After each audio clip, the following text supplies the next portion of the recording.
It was Halloween in Rust Valley, and the town was gearing up for its annual nightmare. The Horde.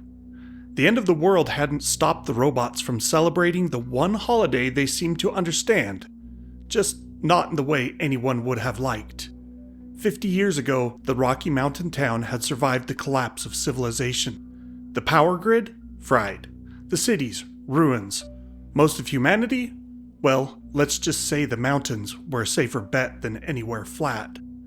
But one thing no one expected was that the AI-run robots, initially designed to bring convenience to human life, would outlast the human race itself. And every year, as the town tried to maintain some semblance of life in the shadow of the apocalypse, the robots marched back, completely oblivious to the destruction around them.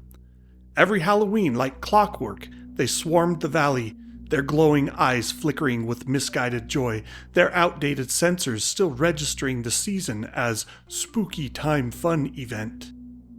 "We've got about 3 hours till they come," Mayor Lucy said, adjusting her aluminum foil hat. "Everyone know their roles?" Yeah, groaned Hank, the town mechanic, as he packed a toolbox full of EMP grenades. "We trick 'em, we treat 'em, and we pray they don't short-circuit and blow up in our faces this year." Across the old town square, now more of a square of cracked asphalt and wild overgrown vines, the remnants of Rust Valley's population were hard at work. Children sharpened sticks, adults booby-trapped streets with makeshift electric fences, and Grandma Doris, who had survived everything from Y2K to the robot uprising, set out the candy. "You know they're just going to take it all again," Hank muttered as he saw her line up buckets of expired chocolate bars in front of her bunker. "I know," Doris said with a grin, "but maybe this year they'll develop cavities." At exactly 7 p.m., as the cold mountain air began to settle, the unmistakable clank, clank, clank of metal feet echoed in the distance. A chill ran through the town, not from fear, but from sheer exasperation. They were here. The Horde arrived in full force, marching down the main road in perfect lines like they were in some kind of bizarre, metallic parade.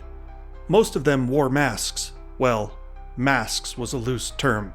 One bot had tied a pumpkin to its head. Another had duct taped a broomstick to its chest, clearly misunderstanding what a witch was supposed to be. Their leader, a hulking model with rusty metal jaw that clicked when it spoke, led the charge. Its voice box emitted a high-pitched, distorted "Trick or treat" before its jaw clicked again, making it sound more like "Trick, clack, treat." Hank sighed and threw his wrench over his shoulder. "All right, let's get this over with." The robots, for their part, seemed to believe that Halloween had always been a town-wide candy competition.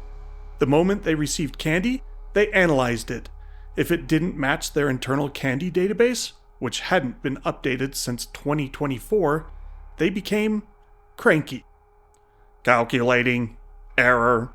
Insufficient chocolate density," screamed one robot as it threw a candy bar into the street and promptly began pelting the town with bolts of confetti. It was their equivalent of a tantrum. Another robot, this one with a broken clown mask half melted to its face, shoved its way to the front. "Trick or treat. Error. Treat capacity overload." It tried to stuff candy into its already overfilled compartments, causing an immediate jam. The robot jittered and began to smoke, but instead of exploding, it started spinning in circles, shooting out streams of sparkly glitter. "Lucy!" Hank called, dodging the glitter storm. "Where's the candy corn distraction?" Right on cue, Lucy dumped a box of the world's most hated candy onto the street. The effect was immediate.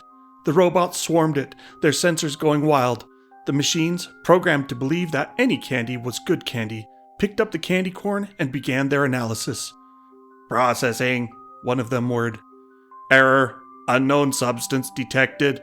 Proceeding to enjoy?" The townspeople watched in silent anticipation. Last year, the candy corn had short-circuited half the Horde. This year, it didn't. Instead, the robots let out a synchronized, eerie laugh. "Delicious! Happy Halloween!" And with that, they left, marching back into the mountains, clutching their candy corn trophies like it was gold. The town stood in stunned silence. Doris turned to Hank and said, "I think we've done it." "Done what?" Hank asked, wiping glitter off his face. "We've broken them. No one can enjoy candy corn." As the last of the robots disappeared into the night, Mayor Lucy raised a hand in victory. "We live to see another year, folks. Same time next year." The town groaned in unison, because in Rust Valley, survival wasn't just about making it through the apocalypse. It was about surviving Halloween, again and again and again. "Until next Halloween," Hank muttered, looking out toward the mountains. "May our candy be questionable and our robots confused."